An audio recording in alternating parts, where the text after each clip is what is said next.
Good afternoon, everyone. My name is Busuleanu, and I welcome you to the second webinar on the election marathon in Romania,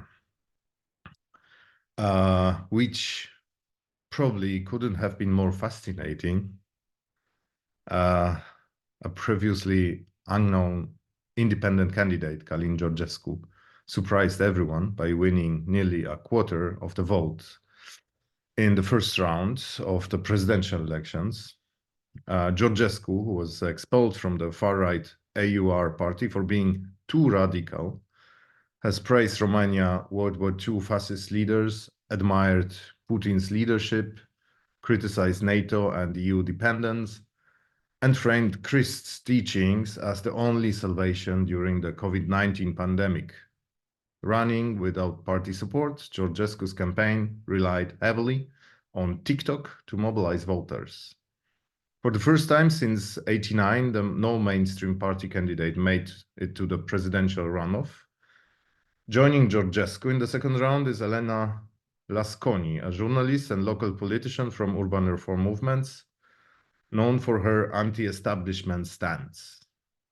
Pollsters underestimated her support a little bit, projecting 14 instead of 18%. By contrast, they fell dramatically with other candidates, including the Prime Minister Ciolacu and the winner, Georgescu. In parliamentary elections held last Sunday, the Social Democrats, PSD, historically tied to the Ceausescu regime, emerged as the largest party. And established parties, PSD, PNL, and USR, backing EU cooperation and NATO ties, together secured about the half of the votes for both chambers, while far-right parties, AUR, SOS, and POT gained around a third of the vote, often expressing pro-Putin views and criticizing NATO and the EU. Complicating matters, a court-ordered recount of the first-round presidential vote was underway on election day, last Sunday, and adding to the drama, a Secret Service report on the eve of the runoff revealed Russian interference to support for Georgescu.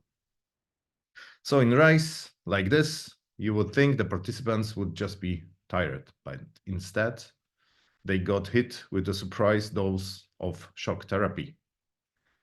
So before we go to the discussion, I just wanted to announce that this webinar is recorded and then that you can ask questions through the Q&A function. So I'm happy to welcome our experts. Clara Volintiru is director of the Bucharest office of the German Marshall Fund and of the Black Sea Trust. Prior to joining the GMF, she was with the Aspen Institute of Romania, and she was also consultant for international organizations such as the World Bank, European Commission, Eurofound, and Committee of the Regions. She is also professor of international political economy at the Bucharest University of Economic Studies. And I'd like to welcome also Septimius Pârvu, our fellow election observer, electoral program coordinator at Expert Forum, and at Vote Correct Coalition. He has over 13 years of experience in coordinating diverse projects related to active citizenship, education, election monitoring, and political clientelism. He's also an experienced trainer and has coordinated since more than 10 years the School for Democracy for young citizen activists and teachers from Romania and from Moldova. So let's start with Clara. Clara, after this short introduction, which is, yeah, I mean, we are all a little bit shocked what is happening in Romania. But what does it tell us about the contemporary Romania, about the political system, about the elections, about the political elites, and about the mood in the society? Adam, I can tell you, you must have read my notes because literally these are the three things I wrote down to discuss first: political system, political elites, and democratic resilience or mood in society. So thank you so much, and kudos for the mind read that we are starting the webinar on. I would like to discuss briefly two things today: the Romanian context based on a long experience in terms of researching the political life in Romania and Eastern Europe, and similar projects in the Eastern Partnership periphery. And then the regional context, based both on the research I just mentioned and also on the work we do with the German Marshall Fund, that the Black Sea Trust, the regional office that is actually very closely involved together with the EPDE network in promoting electoral integrity across the Black Sea region. So first and foremost, of course, Romania, that's the topic of the day. I'm very I have mixed feelings about talking about Romania today because I'm so used to talking about other countries across the Black Sea, other risks, other dangers, and as we all in the international community have been doing, where we were referencing Romania as a pillar of stability in the region. And I still think that's true. So first and foremost, I want to start off with an optimistic perspective that I think there are gains that can't be reversed with regards to what Romania has achieved over the past years. But at the same time, I think there were many warning signs that we all didn't interpret well enough. So let me just look at those. First, what we've seen in the polls for more than a year now is a massive distrust towards political parties. That's warning sign number one. It was there. It was a critical mass of the electorate that was up for grabs, whether it was from malign interferences or populist discourse, domestic populist discourse. The let's say vulnerability in the public was there, and the mainstream parties failed to provide trust to that segment of the electorate, given various electoral misconduct, in my opinion, over the course of the year. And I know both EPD and Septimius and EFOR have documented, for example, the issues with regards to the local elections and European Parliament elections in the summer. We also had so much uncertainty with regards to when the presidential and the parliamentary elections will take place. There was a sense, a general sense of manipulation and self-interested decision making on the part of the mainstream parties, and that only fueled further the popular distrust into the what they call now the establishment, whereas it is actually the party system that Romania has had for the post-communist period.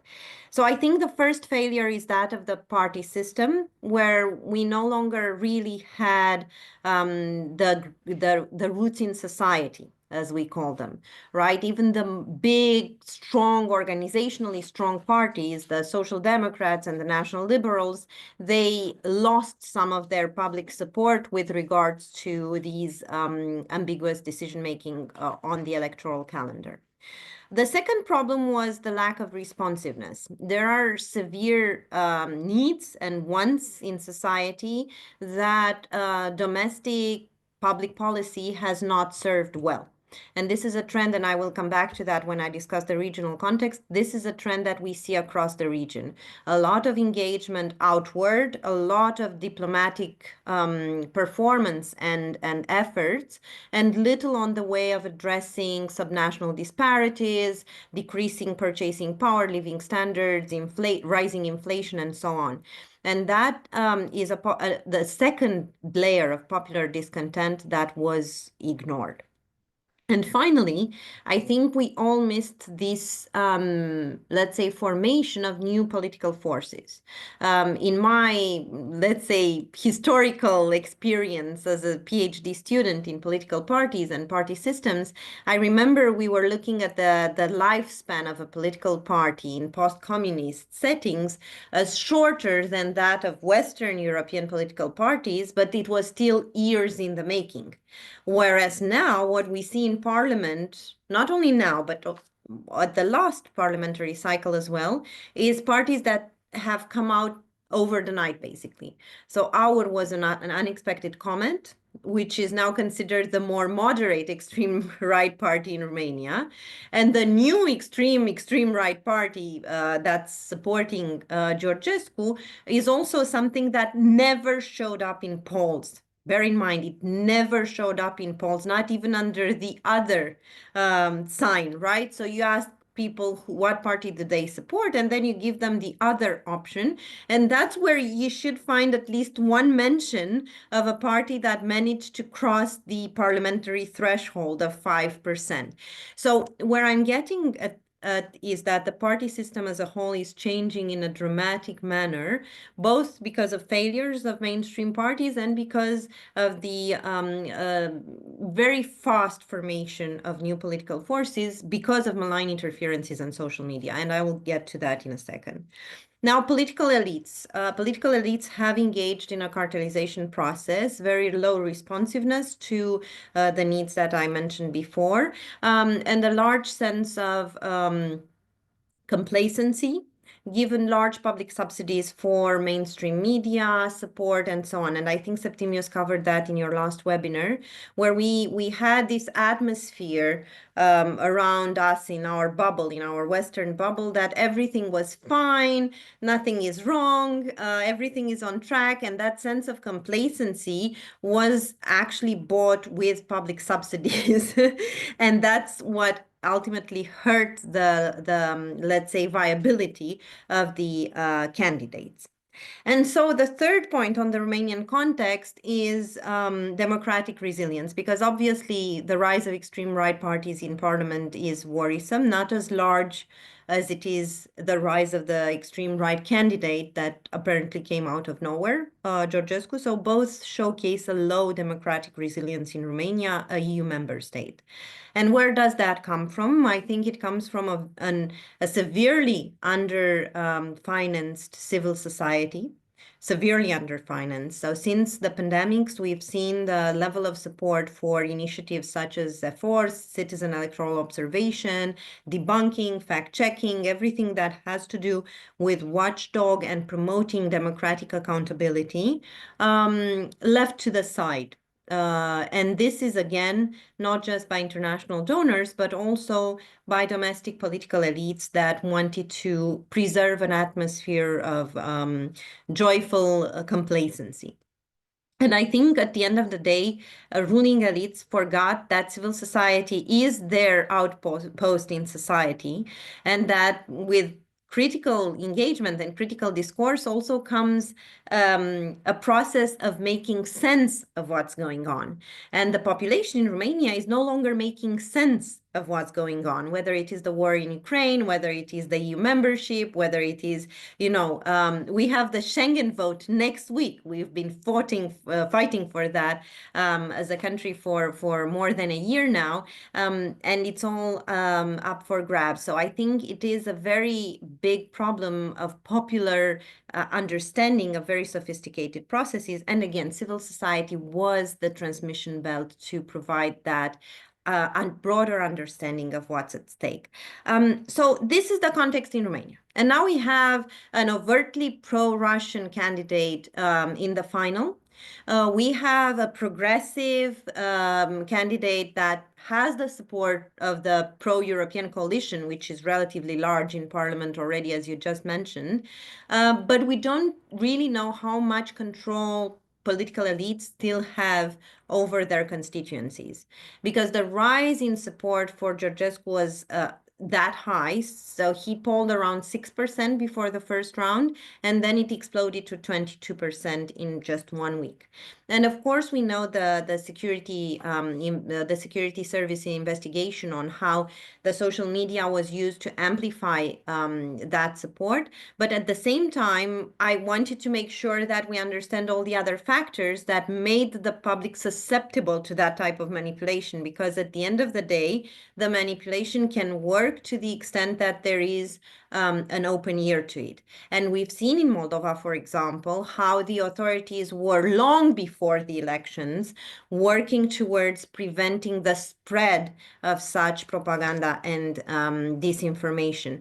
And I think there was a structural vulnerability in terms of democratic resilience coupled with malign interferences from what's very important. I know we're talking a lot about state-sponsored interference, but what we see in Moldova, as well as elsewhere in the region, is also a sort of political entrepreneurs of destabilization, a la Ilan Shor in Moldova, who work a lot to serve their own interest and their own networks that ultimately coincide with a foreign agenda. But it is also important to understand that there are private interests involved and private networks that are much harder to identify because they overlap with domestic actors, and that should have been documented and demobilized well in advance of the elections by the intelligence services of the Romanian state. So let me turn briefly to the regional context where I will be shorter. I want to underline how similar what we're seeing in Romania is to what has unfolded in the Georgian and Moldovan elections. It might not seem so at first hand, but actually it is very similar. And that is why it is very important to have cross-national cooperation and transfer of expertise between civil society actors, like the EPDE network, because a lot of the malign interferences that happen in Moldova were unraveled in Romania as well. The technique of pumping up an unknown candidate overnight, we've seen it at local elections in Moldova last year. We expected it for the presidential elections this year in Moldova, and it was the vigilance of civil society and governmental actors and international partners that ultimately managed to control that type of overnight inflation of unknown candidates. And I think that's already a modus operandi that we can assess, and we should adapt and prepare in accordance to it. Secondly, from Georgia, we find the narratives. Fear of war. It's extremely well instrumentalized for polarization. Nobody really talks through what that means, but it is an emotional state that's being driven. Traditional values without the outward support of the institutional factors of, for example, religion. Even in Georgia, it was the incumbent party that was driving that association and not necessarily all of the church representatives. And I think in Romania, it's the same with Georgescu. There's a lot of manifested propaganda, but it's not necessarily an outward support across the board from the institutional factors of the traditional values that he's invoking. And thirdly, I think there is this anti-European sentiment that comes with the idea that we can have a better deal. And I think that's a very dangerous rhetoric because ultimately it serves malign economic interests that want to decouple the gains that we've had through European integration in, infrastructure, energy, foreign direct investment, financial stability, everything that was gained through the integration in the European Union. And then by arguing that we didn't get the better side of the deal, you're basically just throwing away all the progress that we've achieved in economic terms over the past 3 decades. And I think that is actually more dangerous than a potential military narrative, because I don't see any practical way to take back our engagement in NATO and military position across the region. But decoupling economic integration is very easy. Because it takes a lot of effort from Romanian authorities to engage, and not doing anything means actually a big backwards process for an economy that's already facing big challenges in terms of the public deficit, inflation, and so on. So I think the economic aspect is the one that presents the highest risk for destabilization, not even the electoral outcome itself, not even the geostrategic posturing of why are we supporting the war in Ukraine, Ukraine in the Russia's war of aggression. These are rhetorics that can't necessarily be operationalized in the near-term future by an extreme right candidate. But the economic decoupling, the economic disengagement is instant.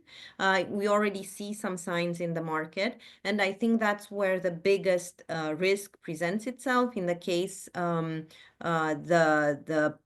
extreme right candidate wins on Sunday. And maybe I will stop there and let Septimius tell us more about how he thinks the elections will unfold on Sunday. Yes, definitely. Thank you. Clara, this is a wonderful overview of and very structured vision of what is happening in Romania, and I think it's not only in this. I mean, the regional context is of course more and more visible to us or understandable to us, but I think we have the similar problems also outside this region, and I mean, we see it coming, right? We saw elections in Slovakia with similar factors playing an important role here. So we are having this kind of problems more and more also in the European Union, and we indeed we have to look also into our own playground and work here. But before we go to Septimius, I wanted to encourage our audience already to put questions here to the chat, so we can grab them during our discussion already. Septimius, maybe you could just give us a short overview what is happening now in the campaign, and maybe yes, also reflecting on what we saw, the TikTok on the one side, right? So the instruments they were used to amplify the voice of Georgescu, who was there without any support of any party, right?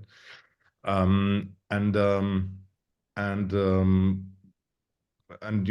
the other side, the complete failure of the exit polls, of the opinion polls, but also of the exit polls during the presidential election. So what is your assessment of this integrity of the whole process, and what you expect for next Sunday, or for this Sunday actually? Okay, that's a tough question, but I think I will start a little bit with a joke. I have a teacup which says, "Well, there is tea, there is hope," and I still have tea, so I still have hope. I think first of all, we with our partners from the coalition, the Vote Corect coalition, which was already mentioned, also had observers during both elections, in first round of presidential elections and parliamentary elections. And one of our conclusions regarding the election day itself, because this might also be a question, was the election day itself okay? We don't have conclusions to show that there might have been I don't know, a change of results or fraud which have affected the results themselves during the election day. Now, one of the reports from which was published yesterday from one of the secret services mentions the fact that there were attacks against the infrastructure of the institutions which operate the system used to centralize the results. We don't have any information there yet. So what we know that that's an investigation which is still underway. On the other side, there is also there are also the physical protocols which and I will get also to this issue, which show the results. So basically, there is also the physical manner of verifying the results. For the presidential elections, we also had a full recount, which is probably it's interesting to hear for many countries, because there are not so many who had full recount. For example, now I was reading about Bulgaria, who also organizes a partial recount, but still it's not a full recount with much more evidence that might have been an issue. I mean, for us, the recount started from a candidate which was also both in PSD and in EFOR, which now has another party. So it's interesting how the candidate went to several parties. Now it's started a new party. But the recount started from 3 polling stations where there was a suspicion that Mrs. Lasconi might have gotten votes from a candidate which withdrew, Ludovic Orban, who was from another party. Well, it was more of a political withdrawal, because there's no official way to get out of the election, even if the candidate is deceased, there is no way of taking them out of the ballots. So what he accused is that some of the votes for Mr. Orban were allocated to Lasconi, and that's why it might have affected the order. I think the decision was not sufficiently motivated. The recount was made in a completely untransparent manner, and we observers were not allowed to observe, which is again probably one of the things which I think breaks many of the international standards. In the end, well, first of all, the recount procedure is not regulated by the law. So the Central Electoral Bureau, which is the supreme oversight body in these elections, had to create a procedure in a few hours, which is, again, I think is ridiculous under many standards of doing such procedures. In the end, we had to sue the county level commissions, electoral commissions, where the votes were recounted, to get access. Actually, I was the first observer who ever entered into such a center, because we got a decision from one of the courts very quickly. But it was the observation was basically useless, because it was a huge hole sitting in a corner, so you couldn't see too much. Otherwise, we could only see another counting center. But I think what's more ridiculous, we went to court on Thursday, and we are still now getting court terms to, I mean, the results are ready, it was recounted, and we have still in the following days, courts will decide if we are allowed to go or not to observe the recount. So I think it took some courts almost a week to decide if we are allowed to observe a process which is urgent. So I think it also tells a little bit about the access to justice, and how can you complain? This should be a decision to be taken in hours. But otherwise, we don't have a conclusion about the recounting, because we've seen very little of it. Anyway, the results were not changed. So I think that's important, probably because at least if we had I don't know, suspicion about the modification of the results through, I don't know, through the attacks on the electoral infrastructure, at least we know that there was a second count which says that more or less the results are the same and the order didn't change. But anyway, I think it was a decision who has affected quite severely the parliamentary elections. So I think probably one of the biggest victims of all this situation is the parliamentary are the parliamentary elections. Probably Pot wouldn't have gotten otherwise into the parliament, because it was already mentioned, is one of the parties which was basically non-existent. I mean, they were both Georgescu and Pot were present online. I mean, we had some reports from last year showing that they had some activity. I mean, it wouldn't have indicated to Pot to get into the parliament and Georgescu to receive 22%, but it was an increase. It was a presence which was we tried to observe over the year. In terms of the use of TikTok, I wouldn't blame only TikTok for these results. So I think it has to be put into the context what it was said earlier. So I think it's a part of the problem. It's interesting that one of the reports which was shown yesterday tells us that some of these accounts were created in 2016, which means that it's a long-term operation which was built, and probably this was a good time to use some of these accounts. There are clues of national businessmen of businessmen in Romania to have contributed to funds with funds to his campaign, and I think this is probably one of the most shocking things, that he declared zero in his campaign finance reporting. So I think that's probably, I mean, I've been observing for, I think, more than 15 years these types of elections all over the world. I've never seen zero for a candidate to get 22%. So it's incredible. Actually, we complained to the oversight body to start an investigation. We are not sure exactly. We didn't get an official response yet. That was last week. So we don't know exactly which are the measures which have been taken. We know only that the Permanent Electoral Authority, which is the oversight body, filed a complaint the next day after our complaint to them regarding some posters which were used, which I think it's peanuts in terms of how much the entire campaign could have cost.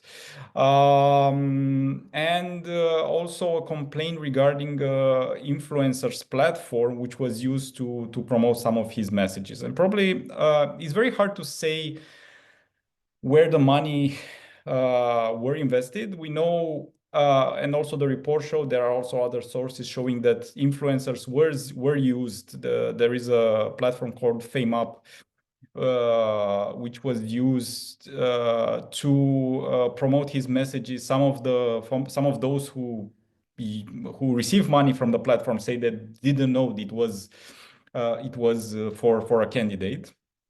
But there were some keywords which you could recognize in all their campaigning. In terms of how maybe a short, just to better understand, you know, the overall picture, how this kind of campaign is working, right? Because I mean, we cannot blame always, you know, foreign, you know, actors amplifying this kind of things. But we saw in case of Georgescu, we saw some famous, you know, influencers supporting him, and you know, he is also very active on TikTok, and TikTok has a huge outreach in Romania, right? Perhaps 50% or even more than 50% of the electorate has an active, you know, account on TikTok, or is actively, you know, using this platform. And you know, and this is also the Georgescu's, you know, appearance is very, very special, right? And he's like what Clara said. He's you know, his way of speaking Romanian language, and you know, his appearance in like on the social media is perfect, right? So this is, I think, something we should also keep in mind when we are talking about, you know, this TikTok aspect here in this election, and regarding the polls and how they failed. There are also some theories how it could happen, right? Because perhaps many people voted for Georgescu, and they would perhaps not vote before. They would not be, you know, ranked as high as it should be done by the pollsters, etc., etc. That's why they showed only 5%. There was only one poll, if I remember, giving him 10%, but the other polls were like around 4 or 5%, right? And there is this joke that perhaps only those who voted for Georgescu knew him before, you know, so nobody else. So you know, there are like homemade problems actually, or homemade successes by this kind of candidates. And we as election observers, we do not have proper tools and methods to observe, to assess it, and to react to it. Well, firstly, going back a little bit to your first question on TikTok, we did have a research on this right before the elections, showing that his increase was much higher than that of the other three first candidates in the 11 months put together. So it's unnatural. You couldn't have done this without funding or without kind of a push from the platform or from other people. And there were people coming out and saying, okay, I did this. I didn't know it was him, or some recognized it was, they knew. But anyway, I mean, people recognized after the scandal broke out that they did this. So there is something which is not organic there. Apart from the organic part, there is something which is not organic. The problem with TikTok, it is very untransparent. You cannot know. They officially say that they don't recognize political propaganda, which in fact I don't think it's true. But it's very hard to understand how much money were given to these people. I mean, there are some numbers in those reports. Yesterday, for example, one of the businessmen which supports Elena Lasconi received a question from the media: how much would you evaluate that this campaign cost? And they said that if they would have done a campaign like this with such a visibility, it would have costed at least 50 million euros. I don't know if that's the number. It's very hard to know which is the correct price. Probably 50 million is too high, if you ask me. But anyway, there were money involved, and we have clues that there are some people who paid for this campaign. The main issue is that in Romania, third parties cannot contribute to a campaign. Basically, if you want to campaign, all the money have to go through a bank account. So during the campaign, only money are accepted as contribution, and they have to go to the candidate's bank account, and all the expenditure are made from the candidate's bank account. So it's because he's telling publicly that there were people who helped him, but that's illegal. I mean, that's not illegal under any standards according to the Romanian legislation. And just to answer shortly to your second question on polls, I think firstly there are some polls who didn't even counted him because he doesn't appear at all. I mean, if you look in some polls in October, maybe early November, he's not at all in these polls. There you could see a growth from 2-3%. I think the maximum was around 9-11. Though I think these were the numbers right before the election day. It's still unnatural to go from 9 to 22 or from 11 to 22. I mean, I don't remember necessarily. I don't remember seeing in recent history such an increase in Romanian elections. And why they failed on one side, because I think polls are mostly political tools in Romania. They're not necessarily used to illustrate the real percentage, but mostly to push for some candidates. And on the other side, in terms of exit poll, we understand that there were people who didn't respond to the question. There was a pollster who were saying that 30% were not responding. So it might also be an issue of recognizing that you voted for Georgescu.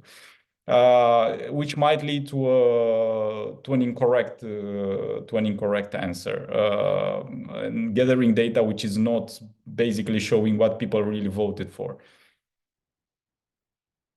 Thank you, Clara. You want to maybe comment on this too, and maybe also to you also maybe the question, where are we stand now? I mean, we have like two anti-systemic candidates basically in the runoff, and increasing polarization perhaps, and yeah, very strange things happening behind, but you know, somewhere in the internet, right? So how do you see the situation evolving now?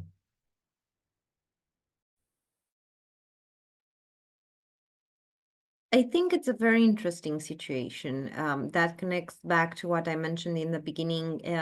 it's the first time in recent democratic history that none of the major parties have a candidate in the final round. So if you look at the parliamentary results on Sunday, it's a paradoxical vote. Interesting to me, and it showcases a certain level of electoral complexity complexity of electoral reasoning on the side of the voters, which is kind of a bit against what I mentioned in terms of democratic resilience, because voters were sophisticated enough to differentiate between their presidential vote and their parliamentary vote, right? You have all of the leading parties in parliament in the more or less percentages that we were expecting them to have in terms of polling, but you have none of their candidates in the final round of the presidential elections. Again, USR is one of the big parties, that's fair, and Georgescu could be a symbol of the extreme right parties all taken together, that's fair as well. But again, if you look at the first ranked 3 parties, none of them have a candidate in the second round. So I think that's a very important element that showcases an emotional vote and not necessarily a party support affiliation vote. And again, it comes back to what I mentioned in the beginning, that we did see the signs with a very large share of the population not trusting established political parties, not trusting the existing leaders and elites. And we should have seen this coming in terms of the emotional vote for what they both represent, anti-system candidates, because Elena Lasconin herself is an anti-system candidate. She's a local mayor, she's a woman, she's a reformer, she wants to cut the public sector. So she has a very strong reform platform. Of course, very different from Georgescu in the sense that it's overtly pro-European and overtly pro-Western, and very democratic in her positioning. But again, if you look at the nuance, both candidates have an anti-system, anti-establishment program. And I think that's an interesting element that helps us understand why these candidates are in the final round, beyond the fact that they seem to be so different from each other. Now, how are they so different? Because they cater to very, very different categories of the public. So, of course, she represents the urban, private sector, civil society, intellectual elites predominantly, while he represents Georgescu is driving a lot of support from disenfranchised, vulnerable groups in the diaspora or across the country in Romania. And I think this will be ultimately a standoff between these two publics in Romania. And of course, if we were looking sociologically at the publics in Romania, we actually saw that there were 3. Right, one was the pro-Western reformers that we see in support of Lasconi. The other one was the angry, disenfranchised population, which we see in support of Georgescu. And the third one were the ones that wanted stability, they wanted predictability, and they are the ones that ultimately lost if we look at the vote for the second round. So the stability proposition was not appealing to the Romanian public, as they see their own life, as they see their own, let's say, decreased standards of living, and perceive the political elites to be in cahoots and corrupt. And this is, again, a trend that we see across the transatlantic space. Now, talking about Georgescu and TikTok very briefly, the TikTok tactic is TikTok in Romania. It was, different platforms in Moldova, Telegram in Moldova. I think it's not as much about the TikTok as it is about the approach. And the approach is to set a network that connects itself on many different topics. And I think in Romania, this is a network that was built up over years since the pandemics. And it was, I mentioned again, the idea of destabilizing entrepreneurs, be they domestic or foreign funded. And this network created a certain bonding element. People who were receiving messages in this network trusted each other. They exchange ideas and messages for a long time before in their bubble came a message of support for Georgescu. So the messages in support of Georgescu exploded a couple of days before the election, and that's how we saw exactly the rise in polls of support from 6 to 22%. But the networks were there very well grounded. And as Septimius mentioned, I don't think these were networks that were set up by the campaign, shadow or not, of the Georgescu candidate. I think these were networks that were fueled by destabilizing agendas. And, you know, we saw them during the pandemics, we saw them after the pandemics. So they were there. And they could have been operationalized and mobilized at any stage. Interestingly, it is that they were mobilized at this stage with the presidential elections. And I think it's kind of intuitive because there was no other bigger stake in Romanian politics for the past 4 years than the presidential election. So I think we should have seen that coming ultimately. And I think there was a very poor response, and one of my colleagues has an op-ed out, and I will share it in the chat, a very poor response with regards to countering disinformation and countering malign interferences and narratives, because our strategic communication in Romania was always focused on, let's say, sanitizing the public discourse. You can't say that there are side effects for vaccines or you're pro-Russian. You can't say that there are challenges with regards to the war in Ukraine or you're pro-Russian. So the absence of a public discourse on key topics where we should have all mobilized support for left us without support from the broader public. I think we should have brought the public along. We should have discussed and then owned a favorable position towards the key topics that the Romanian leadership has been engaged on, but they failed to bring the public with them. And why actually? I mean, Septimius, is it about media? We had a discussion last week, right, about the difficult situation of the media. We are talking always about voter education in all those countries, right? And we do not have, or we haven't found yet any solution for this. And I remember it's a permanent issue actually.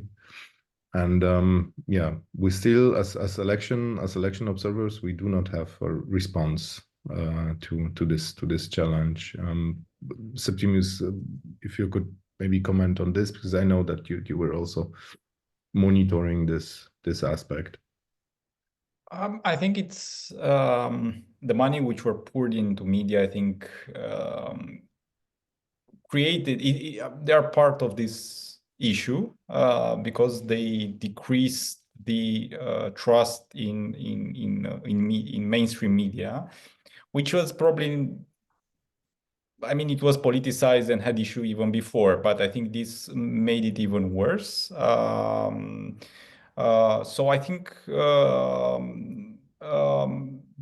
probably a lot of people went to get their information in other places where it's much easier. I mean, if you are in groups, if you are in I don't know, and I think a good example probably are the voters abroad, which if we look in 2019, for example, there was probably that was one of in previous election, it was one of the worst results both in EU elections and in presidential elections for PSD. It was a vote strongly against them.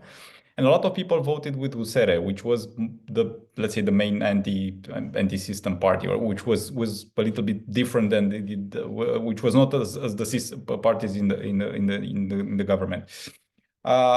Now, if you look how people voted, it's mostly through our SOS Romania and Georgescu. I mean, in many countries, if you look, in Spain, in Germany, in many where we have the biggest populations of voters, of citizens who have left the country, you can see a strong vote for these people. I mean, I also think it's a local influence. I mean, probably the influence of the extremist parties in these countries. So probably if you live there, you are also exposed to, I don't know, AfD or other parties. But I think also the networks work. They are part of groups. They talk to each other. Probably, as far as I understand, TikTok is very popular. But I don't know, Facebook also is a tool used. So they probably don't necessarily look at the mainstream media. So I think the information goes much easier, much uncensored, less uncensored. Sorry, less censored. Also, I think. We were looking on the election day itself. I think the election changed quite a lot. I mean, even though if we look in comparison, PSD paid around, I think, PSD's campaign cost around, I don't know, 12 million euros as a comparison, and a lot of this money went to mainstream media, but I'm not sure that all these funds helped quite a lot, because I think much of the campaign moved into online, and we could also see during the election day, which was, I mean, it was like a forest, it was completely hard to control. It was chaos. All the candidates were on TikTok or on Facebook doing live streams and pushing people to vote for them, which is again completely illegal in Romania. But I think probably a part of the campaign switched here, because I think the environment is very hard to control. I mean, even if you want to stop this kind of illegal behavior, what do you do? I mean, do you complain to TikTok or to Facebook to put down a post, or what do you do? I mean, I think it shifted quite a lot. I mean, money are still paid for, I don't know, even for printed leaflets. I'm not saying that the classical campaign doesn't work anymore, but I think it's going more and more to this kind of field where it's much easier to viralize, and I think it's much cheaper in the end.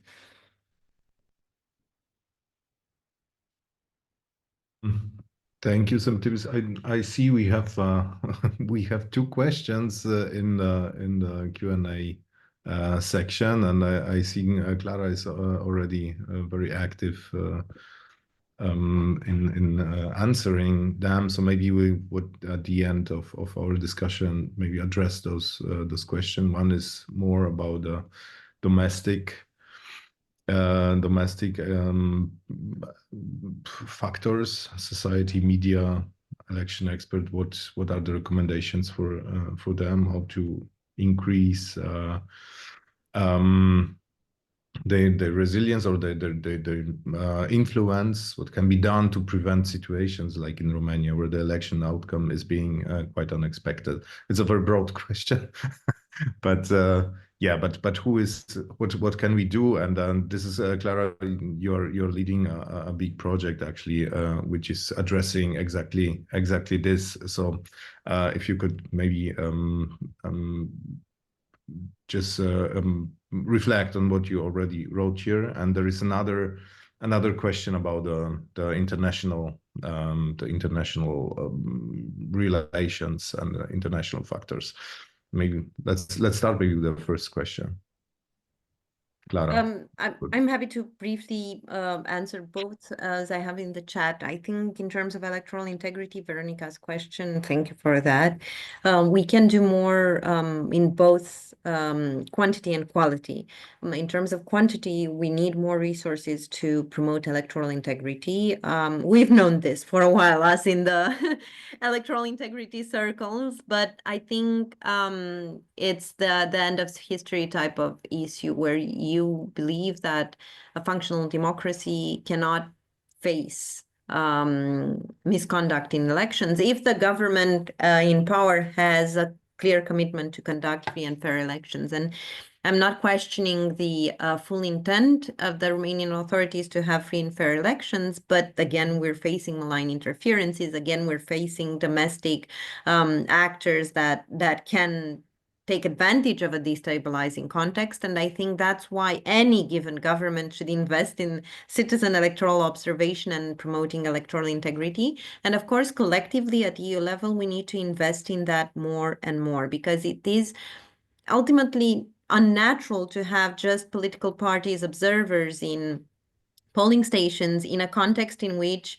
we see the rise of non-established political parties, and that again, I think we need to understand better the party systems that we have nowadays, and to provide and equip civic actors who are more than willing and able to provide the watchdog function on electoral integrity, to equip them with the proper resources to do so.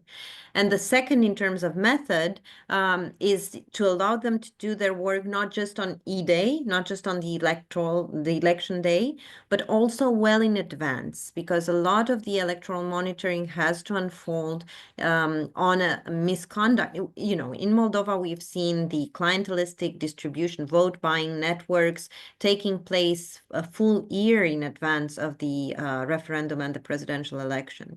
The TikTok networks, the grassroots mobilization in the diaspora and across Romania took place well in advance of the electoral season. And, you know, it's a handful of organizations that have the knowledge and expertise to properly identify these electoral malpractices of manipulation, of vote buying, of clientelistic mobilization. And those organizations cannot commit resources to monitor improprieties over the course of a year unless we collectively understand at EU level, that an international donor community, that these threats unfold like the Chinese drip, right, time after time. So quantity and quality is the answer to Veronica's question, and involving all civic actors, not just civil society, but also media, informal groups, academia. Everyone should be on it, and to promote a general culture of electoral integrity. I mean, the work that Septimius is doing is amazing, but I'm doubtful that, you know, Georgescu's voters have ever heard of it. And I think this is a collective challenge to disseminate these findings, or the investigative journalism that takes place in Romania is, again, outstanding, but it doesn't always reach the rural communities or the diasporas, because our channels are not interlinked. And again, a broader picture is that we need to be more mindful of social cohesion and outreaching to different groups with apparently different agendas, as long as we collectively establish certain strategic priorities, which is the quality of the democratic process, the quality of representation, accountability mechanisms, good governance, European integration, commitment to our strategic partners. So I think these are just a few of the elements that should bind us all together, whatever we want in terms of specific policies from the political spectrum and political elites. And I think not much work has been done on coalition building across our societies lately. So, because there was a lot of advantage to be derived from radicalization and polarization, first and foremost by political parties within the European Union, and without us knowing, by malign interferences from outside. Now, the second question, cybersecurity. I've mentioned it briefly in the chat. I think it's not a failure of international cooperation. I don't think international partners will ever challenge the functional process that they have with domestic agencies in Romania, but the problem lies with outreach to other partners, because ultimately the one cybersecurity agency in Romania cannot monitor, you know, the million TikTok accounts and so on. And I don't even think they have the mandate to do so. So the answer is not within the failure of our institutions, but within their failure to engage in a coalition of like-minded partners that can actually have the mandate to engage and to monitor these processes. And it's always, the answer is always in multi-stakeholder engagement for me. Civic partners should have been brought in, academia should have been brought in, think tanks should have been brought in, and cross-regional exchanges should have unfolded for years now. It's 2 years since we've sat at the governmental table, the green table in the Romanian government. We've sat there with governmental representatives, civil society actors, us as international donors, and we've agreed 2 years ago that we need to have cross-regional exchange programs with Romania, Moldova, Romania, Ukraine, and that didn't materialize. So I think the failure of the authorities is not within their mandate of what they should have done, but within the outreach of what they could have done. And thank you, Clara. I think this is exactly what EPDE is doing, supporting this kind of regional, interinstitutional synergies between different stakeholders. And we'll discuss it, by the way, next week in Brussels. An advertisement on the upcoming conference will come at the end of this discussion. But Septimius, maybe last comment on what you expect from the election day on Sunday. What can you say on Thursday already? What you see in the campaign today, and how it can influence the election day? Yeah, so just wanted to underline that I agree completely with what Clara said earlier, that we need more resources. So I think many of the things that we did voluntarily, and I don't think it's probably our capacity have been stressed quite a lot, and we didn't manage to do everything we intended to do. And I think it's also a risk of providing with some results which are accurate, because you are doing this with a handful of people who are doing it voluntarily, and I don't think this is I don't know, it doesn't work on a long term. But what I was just reading now, that there are 4 complaints at the Constitutional Court to annul the elections. So I think it will be interesting to see exactly what will happen. But what will happen on Sunday? To be fair, I don't know. I mean, as I was saying, I don't want to, as we are observer, we don't want to say beforehand what what the issues might be, But what I would expect, 2 things after this experience. On one side, I think there were some red lines crossed by authorities, including by some decisions which I think were abusive and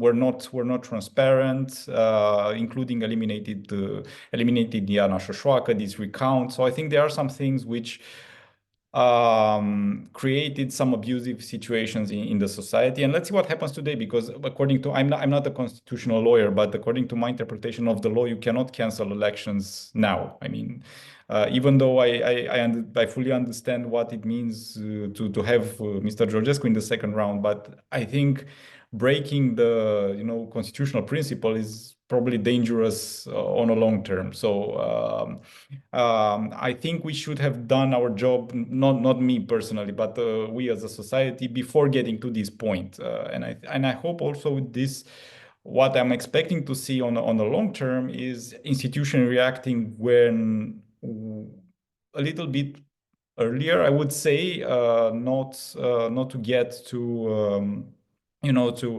2 days before the election. So what do we do now? Because I think that's a problem, and it can lead to abuses just to solve the situation.